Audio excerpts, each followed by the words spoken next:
Bonjour Dot. Hey, bonjour prof. Aujourd'hui, nous allons revoir les abaques des longueurs, des aires et des volumes. Oh non, pas les abacs. Tu vas voir, c'est facile. On prend le pari? Une ligne ne possède qu'une seule dimension. Par exemple, ici, un segment de droite. Hé prof, et comment s'appelle cette dimension? Eh bien, mon cher Dot, cette unique dimension est appelée sa longueur. Si tu ajoutes une deuxième dimension à une ligne, tu obtiens une surface. Prenons ici l'exemple d'un carré. En effet, le mot carré sera très pratique par la suite. Oh mais carrément. Et j'imagine que les deux dimensions d'une surface sont sa longueur et sa largeur. Tout à fait. Et si tu ajoutes une troisième dimension à une surface, tu obtiens un solide. Solide dont les dimensions sont sa longueur, sa largeur et sa hauteur. Prenons ici l'exemple d'un cube. En effet, le mot cube sera très pratique par la suite. Ouais, et dans les films de science-fiction, on peut même passer dans la quatrième dimension. Au lieu de dire des bêtises, sais-tu que le nombre de dimensions correspond exactement au nombre de colonnes dans la bac? Mais oui mon bon monsieur, une dimension, une colonne, deux dimensions, deux colonnes, trois dimensions, trois colonnes, et quatre dimensions, quatre Hop, hop, hop, hop, colonnes. hop, hop, Dot, Dot, 3 dimensions et pas plus, ça ira bien comme ça. Quel rabat-joie alors celui-là. Dans le chapitre sur les dimensions, tu as vu que nous pouvions mesurer les lignes, les surfaces et les solides. Hé prof, et les solides, c'est du costaud. Tu mesures une ligne qui n'a qu'une seule dimension grâce à sa longueur. Tu mesures une surface qui a 2 dimensions grâce à son aire. Tu mesures un solide qui a 3 dimensions grâce à son volume.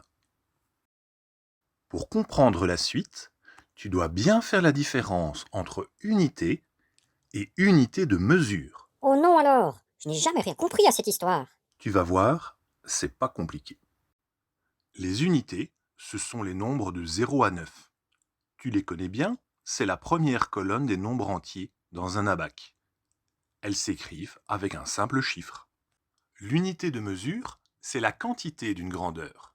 Par exemple, le litre pour les liquides, le gramme pour la masse, le degré Celsius pour la température, le volt pour la tension électrique.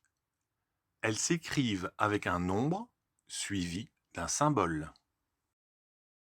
Donc, quand je vois un simple nombre, c'est une unité. Quand je vois un nombre plus un symbole, c'est une unité de mesure, c'est bien ça? Exactement. Tu vois, c'est pas très compliqué. Mouais. Voyons maintenant les 3 unités de mesure qui nous intéressent. Tu mesures la longueur d'une ligne avec le mètre. Son symbole est un M en minuscule. Les grandes lattes de tableau, par exemple, mesurent 1 mètre. Tu mesures l'aire d'une surface avec le mètre carré. Son symbole est aussi un M minuscule avec un petit 2 pour rappeler les 2 dimensions des surfaces. Cela correspond à un carré de 1 mètre de côté. Tu mesures le volume d'un solide avec le mètre cube. Son symbole est toujours un M minuscule avec un petit 3 pour rappeler les 3 dimensions des solides. Cela correspond à un cube de 1 mètre d'arête. Un mètre d'arête, ça fait un fameux poisson. Mais j'y pense, c'est n'importe nawak tes unités de mesure. Une latte de tableau, ça fait un mètre. Ça ne va pas du tout pour mesurer une crotte de nez par exemple. Effectivement, mesurer une feuille de papier en mètres, ça ne serait pas pratique. C'est trop petit. Mesurer un terrain de foot en mètres, ça ne serait pas non plus très pratique. C'est trop grand. On utilise donc des sous-unités et des surunités pour mesurer le plus facilement possible. Les sous-unités décrivent ce qui est plus petit que le mètre, et les surunités ce qui est plus grand que lui. Ah bon? Pour l'exemple, nous allons garder le mètre. Tu reconnais les sous-unités grâce à leur préfixe. C'est le petit mot qui se trouve devant le mot mètre. Pour les mesures plus petites que le mètre, tu as déci, centi et milli. Déci signifiant 10 fois plus petit, le décimètre est donc 10 fois plus petit que le mètre. centi signifiant 100 fois plus petit, le centimètre est donc 100 fois plus petit que le mètre. milli signifiant, Signifiant 1000 fois plus petit, le millimètre est donc 1000 fois plus petit que le mètre. c'est exact. Et sur le même principe, pour les mesures plus grandes que le mètre, tu as déca, hecto et kilo. Le décamètre est 10 fois plus grand que le mètre. Déca signifiant 10 fois plus grand. Ou alors, déca, c'est du café sans caféine. Et puis ça continue avec l'hectomètre, qui est 100 fois plus grand que le mètre, et le kilomètre, qui est 1000 fois plus grand. Tu cherches à m'embrouiller. J'ai déjà entendu ces préfixes dans d'autres mots, figure-toi. Kilogramme, centilitre, milliampère. Au contraire, c'est plus pratique. Comme ces préfixes servent dans de nombreuses grandeurs différentes, ça nous simplifie la vie. Mouais. Dans un abac, le nombre de colonnes par unité de mesure dépend du nombre de dimensions de la grandeur. Nous avons vu que les lignes qui se mesurent en longueur ne comportent qu'une seule dimension. Ces unités de mesure ne contiennent donc qu'une seule colonne dans l'abac. Prenons l'exemple d'un décamètre. On voit tout de suite qu'il est composé de 10 mètres. Je peux vérifier dans l'abac que le décamètre correspond à 10 mètres. Le truc pour s'en souvenir, c'est que le symbole du mètre ne comporte qu'une seule lettre. Une seule lettre, une seule colonne. Facile. C'est après que ça se complique. Pas vraiment. Ça reste très simple quand on sait de quoi on parle. Les surfaces se mesurent en aire et comportent deux dimensions. Leurs unités de mesure contiennent donc deux colonnes dans l'abac. Prenons l'exemple d'un décamètre carré, c'est-à-dire un carré d'un décamètre de côté. Ces côtés mesurent donc 10 mètres de longueur, c'est bien ça? tout à fait. Eh bien, on voit tout de suite qu'il est réellement composé de 10, 20, 30, enfin bref, 100 carrés d'un mètre carré chacun. Pour écrire 100, j'ai besoin de deux zéros. Il y a donc deux colonnes dans l'abac désert. Vérifions dans l'abac, si j'écris 1 dans la colonne des décamètres carrés, je vois que ça correspond à 100 mètres carrés. Le truc pour s'en souvenir, c'est que le symbole du mètre carré comporte un petit 2 qui rappelle les deux colonnes. C'est bien ça. Les solides se mesurent en volume et comportent trois dimensions. Leurs unités de mesure contiennent donc trois colonnes dans l'abac. Prenons l'exemple d'un décamètre cube, c'est-à-dire un cube d'un décamètre d'arêtes. Ces arêtes mesurent donc, Eh bien, toujours 10 mètres de longueur. on voit tout de suite qu'il est composé de 100, 200, 300, etc. jusque 1000 mètres cubes. Continue. Pour écrire 1000, j'ai besoin de 3 zéros. Il y a donc 3 colonnes dans la bac des volumes. Vérifions dans la bac. Si j'écris 1 dans la colonne des décamètres cubes, je vois que ça correspond à 1000 mètres cubes. Et Et le truc pour s'en souvenir, c'est que le symbole du mètre cube comporte un petit 3 qui rappelle les 3 colonnes. bravo, tu viens de démontrer que ce n'est pas si compliqué que ça. Pour la suite, nous allons écrire dans la bac. Pour cela, un bon outil sera le cache-blanc. Oh non, pas le cache blanc.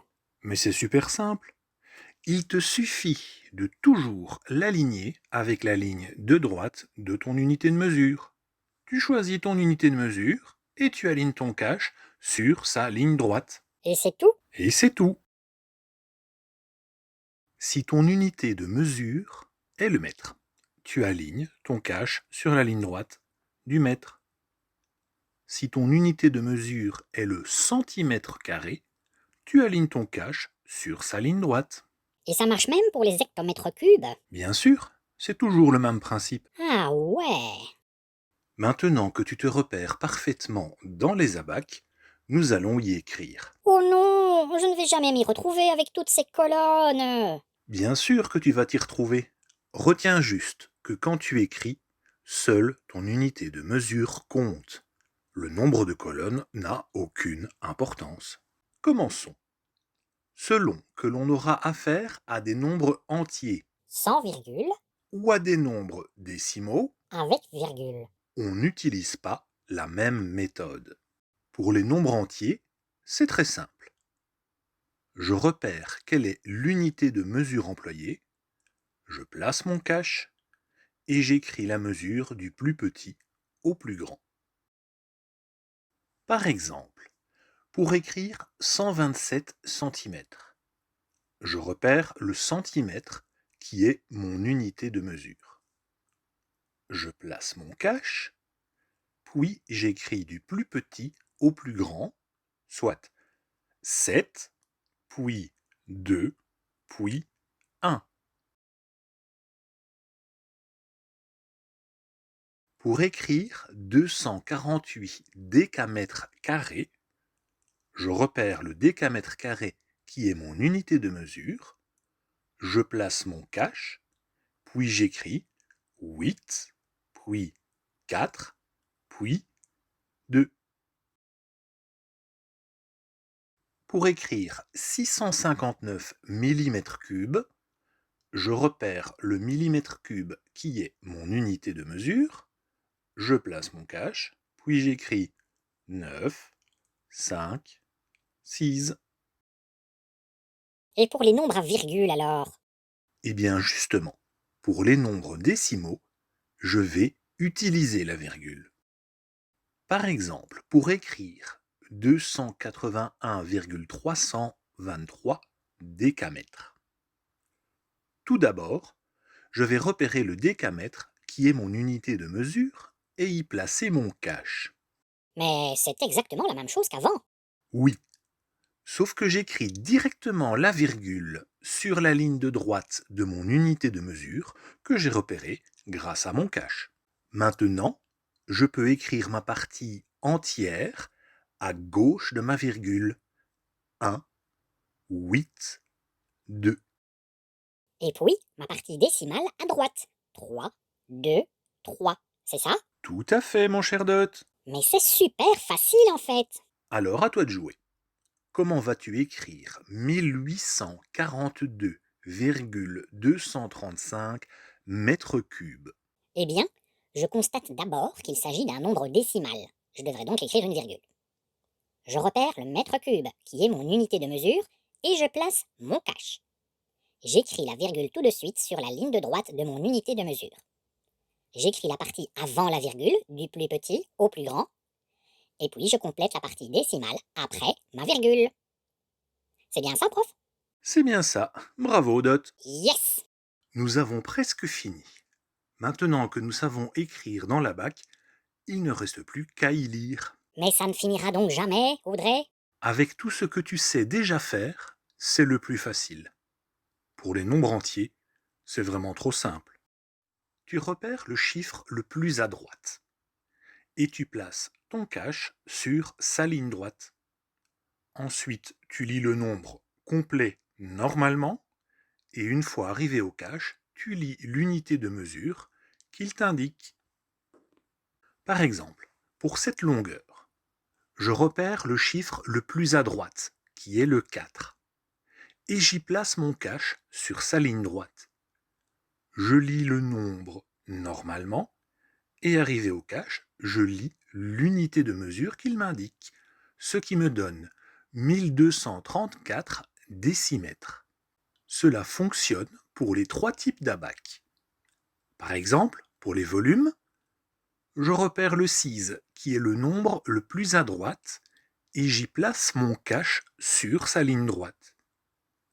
Je lis ensuite le nombre normalement, et arrivé au cache, je lis l'unité de mesure, ce qui me donne 23 756 décamètres cubes.